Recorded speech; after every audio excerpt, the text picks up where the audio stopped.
नमस्ते अनि स्वागत छ यहाँहरूलाई हाम्रो यस channel the cooking master chef अन्तर्गतको किचनमा। आज हामीले एउटा छुट्टै किसिमको रेसिपी अर्थात् हाम्रो दैनिक जीवनमा हामीले बिहान दिउँसो बेलुका पिउने एउटा चियाको बारेमा हामीले तपाईहरुलाई बताउन गइरहेका छौं। चिया कसरी बनाइन्छ र चियाको फाइदाहरू के हुन् र चियाले के बेफाइदा गर्छ भन्ने कुरालाई हामीले यस भिडियोमा देखाएका छौं र सम्पूर्ण चियाको रेसिपीहरू तपाईले डिस्क्रिप्सनमा देख्न सक्नुहुनेछ। र यदि तपाईहरुलाई अझ यस रेसिपी बारेमा जानकारी प्राप्त गर्नका लागि तपाईहरुले कमेन्ट बक्समा गएर आफूले चाहेको रेसिपी कमेन्ट गर्नुहोला, ताकि हामीले आगामी भिडियोहरुमा तपाईहरुको कमेन्टलाई मध्यनजर गर्दै भिडियो बनाउने छौं। अब लागौं हामी भिडियोतर्फ। यो भिडियो अन्तर्गत हामीले सिक्ने छौं र जान्ने छौं चियाका प्रकारहरू, चियाको फाइदा र बेफाइदाहरू।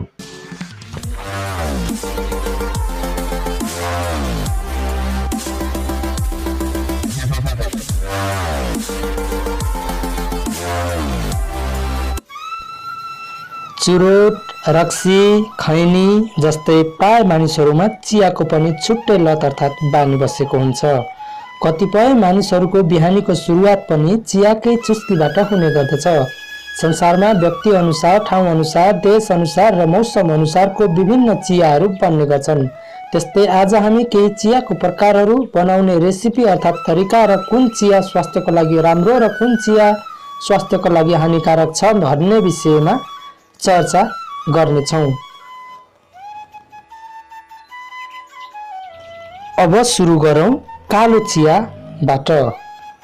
चिया नेपाली समाजको जीवनशैली नै हो। स्वादका कारण पनि निकै कमले मात्र कालो चियाको प्रयोग गर्छन्। कालो चियाले शरीरलाई स्वस्थ राख्नुका साथै क्यान्सर जस्तो रोगबाट समेत जोगाउन सहयोग पुर्याउँछ।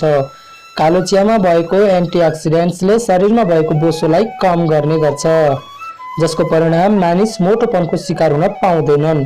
कालो चियाको प्रयोगले छिटो भोक लाग्ने समस्याबाट मुक्ति दिलाउनका साथै शरीरमा शक्ति समेत पैदा गर्छ, जसले मानिसलाई लामो समय क्रियाशील रहनका लागि सहयोग पुर्याउँछ।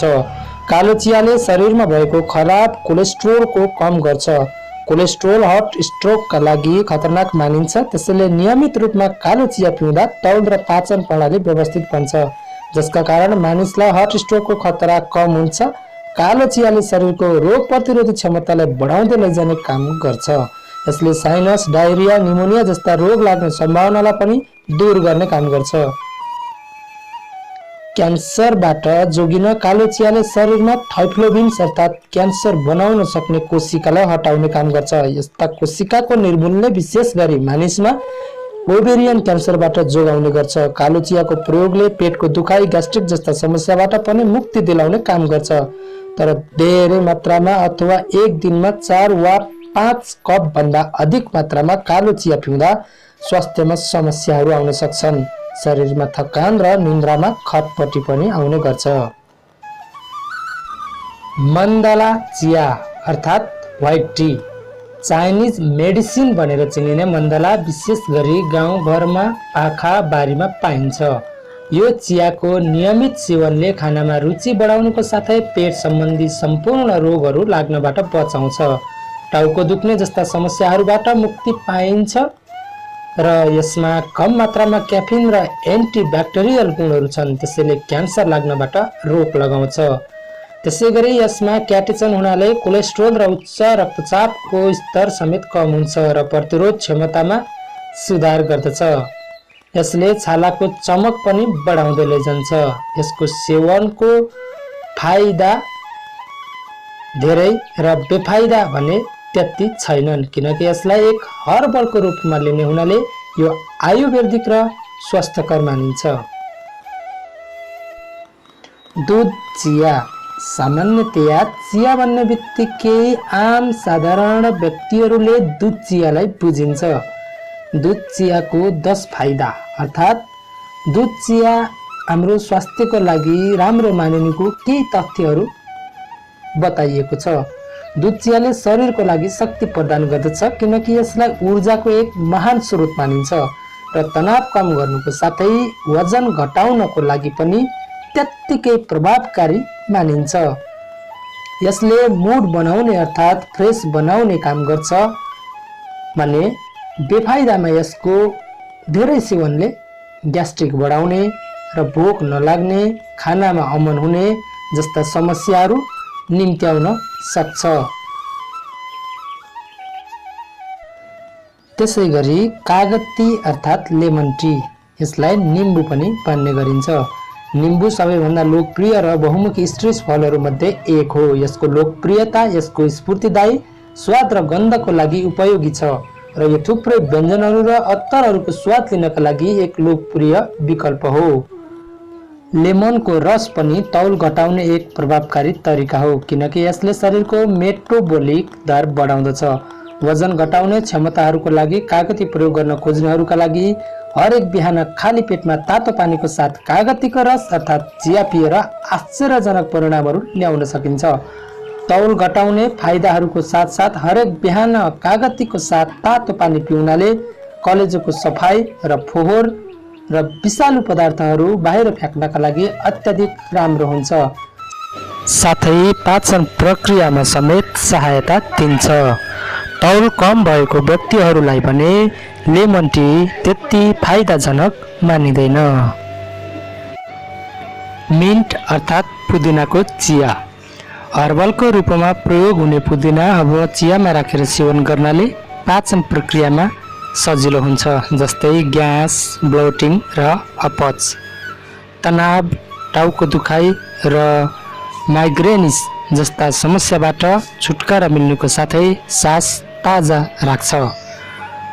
क्लग गरिएको साइनसबाट छुटकारा पाउन सकिन्छ। शारीरिक ऊर्जामा विकास हुनुको साथै मानसिक पागलपन हटाउन पनि मद्दत गर्छ र निन्द्रामा पनि सुधार ल्याउँछ।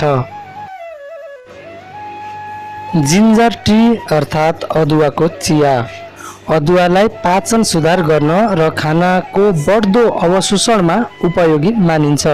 अदुवामा एन्टी इन्फ्लेमेटरी गुणहरू हुन्छन् र यसलाई मांसपेशी र संयुक्त समस्याहरूको लागि एक आदर्श घरेलु उपचारको रूपमा प्रयोग गर्न सकिन्छ। चिसो सम्बन्धी समस्या र सास गनाउने रोगलाई नियन्त्रणमा लिनुको साथै यात्रा गर्नुभन्दा पहिले 1 कप अदुवा चिया पिउनाले पित्त रोगसँग सम्बन्ध मतली र बान्ता रोक्न मद्दत गर्छ भने अदुवा चिया धेरै मात्रामा सेवन गर्नाले पेट फुल्ने समस्याहरू निम्त्याउन सक्छन्। मिल्क कफी अर्थात् दुध कफी, दुध कफीले ऊर्जा स्तर सुधार गर्न र स्मार्ट बनाउन आवश्यक पोषक तत्त्वहरू समावेश गर्दछ। मधुमेह जस्ता जोखिम रोगहरूको नियन्त्रण गर्छ। दुधमा फ्याटको मात्रा धेरै हुनाले यसको सेवनले भोक हराउने र संवेदनशील एसोफाइगस टिस्युहरूमा थर्मल बर्न हुने सम्भावना बढ्छ। स्वादको लागि दुध कफी नै रोजाइमा लिए तापनि स्वास्थ्यको लागि भने दुध हटाएर पिउँदा धेरै लाभ लिन सकिन्छ। ग्यास्ट्रिकको समस्या पनि दुध कफीले निम्त्याउने गर्छ। मसला टी अर्थात् मसलाको चिया, तरकारीमा जस्तै चियामा पनि लङ, सुकमेल, अदुवा, सौप, मरिच जस्ता मसलाहरू प्रयोग गरिन्छ। मसला चियाको एन्टी इन्फ्लेमेटरी, एन्टी फङ्गल र एन्टिब्याक्टेरियल गुणले चिसो र नाकको भिडलाई रोक्दछ।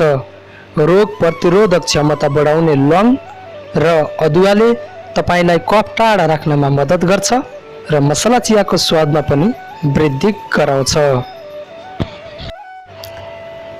ग्रीन टी अर्थात् हरियो चिया, हरियो चिया स्वास्थ्यका लागि निकै उपयोगी मानिन्छ। यसमा भएको एन्टिअक्सिडेन्टहरू र पोषक तत्त्वहरूले गर्दा शरीरमा शक्तिशाली प्रभाव पार्दछ। यसलाई दिमागमा तेज बढाउन, बोसोपन घटाउन र क्यान्सरको जोखिम कम गराउन सेवन गरिन्छ। मधुमेह जस्तो रोग लागेको व्यक्तिहरूको लागि यो चिया एकदमै लाभदायक मानिन्छ। यो हर्बल टी भएको हुनाले यसको बेफाइदा त्यति देखिँदैन। कश्मीरी चिया।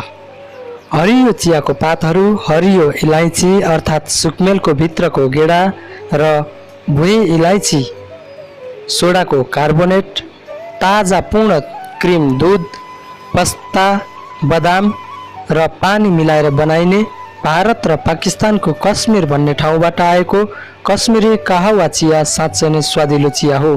यसको केही चमत्कारिक स्वास्थ्य लाभहरूमा एक, पाचन प्रणाली सफा गर्नुमा मद्दत पुर्याउनु हो। यसमा उच्च मात्रामा एन्टिअक्सिडेन्टहरू हुन्छन्, त्यसैले स्वास्थ्यमा ऊर्जा थप गर्न, तनाव कम गर्न, प्रतिरक्षा प्रणालीलाई मजबुत बनाउन साथै फ्याट अर्थात् बोसो जलाउनमा मद्दत गर्छ। हरेक बिहान कहवाको कपले डिटोक्सिफाई गरेर प्रणालीलाई स्फूर्ति दिन्छ। टर्मेरिक अर्थात् बेसारको चिया। स्वादमा मिठो नभए तापनि संयुक्त स्वास्थ्यको लागि औषधिको रूपमा प्रयोग गरिएको यो एक आयुर्वेदिक जडीबुटी हो। यसलाई सामान्यतया मानसिक ध्यान सुधार गर्नका लागि सेवन गरिन्छ। यसमा बदामको तेल प्रयोग गरेर सेवन गर्नाले न्यानो अनुभूति दिने गर्छ। त्यसैले बिहान वा दिउँसो 1 कप बेसारको चियाको आवश्यकता हाम्रो शरीरलाई पर्ने गर्छ। ब्ल्याक कफी अर्थात् कालो कफी। कालो कफी एन्टिअक्सिडेन्टहरूको पावर हाउस हो भन्दा पनि फरक नपर्ला। कालो कफीमा vitamin B2, B3, B5, manganese, potassium र म्याग्नेसियम हुन्छ। दिनहुँ कालो कफीको सेवनले मधुमेहको जोखिम कम गर्न मद्दत पुर्याउँछ, जसले पछि मुटु रोग लाग्नबाट वञ्चित गराउँदछ। आवश्यकभन्दा बढी मात्रामा कालो कफी सेवन गर्नाले निन्द्रामा खटपटी आउन सक्छ।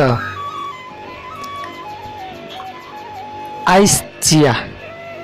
आइस चिया भन्ने बित्तिकै चिसो चिया भन्ने बुझिन्छ। आइस चियाले केवल एक स्फूर्ति मात्र प्रदान नगरेर स्वास्थ्य हाइड्रेटेड राख्नुको साथै शरीरमा एन्टिअक्सिडेन्ट बढाउँदछ। दाँतलाई खराब हुनबाट बचाउनुको साथै यसले क्यान्सरसँग लड्न मद्दत गर्छ र मैङ्गनिजको आश्चर्यजनक स्रोत प्रदान गर्दछ। पेपर टी वा कालो मरिचको चिया। यसलाई हिन्दीमा काली मिर्च चाय पनि भनिन्छ।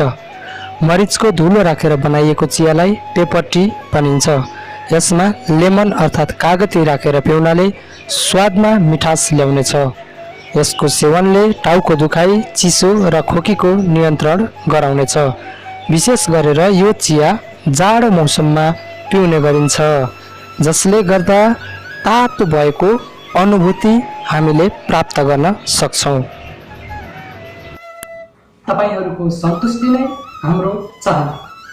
हजुर, पक्कै पनि तपाईहरूले यो भिडियो हेरिसकेपछि मन पराइदिनु हुनेछ भन्ने आशा राखेका छौँ र तपाईहरूको माया, ममता, साथ र सपोर्टको हामीलाई सख्त जरुरत भएको हुनाले तपाईहरूले गर्नुपर्ने छ लाइक, कमेन्ट एन्ड सब्स्क्राइब र साथैमा साइडमा रहेको बेल आइकन पनि बजाइदिनु होला।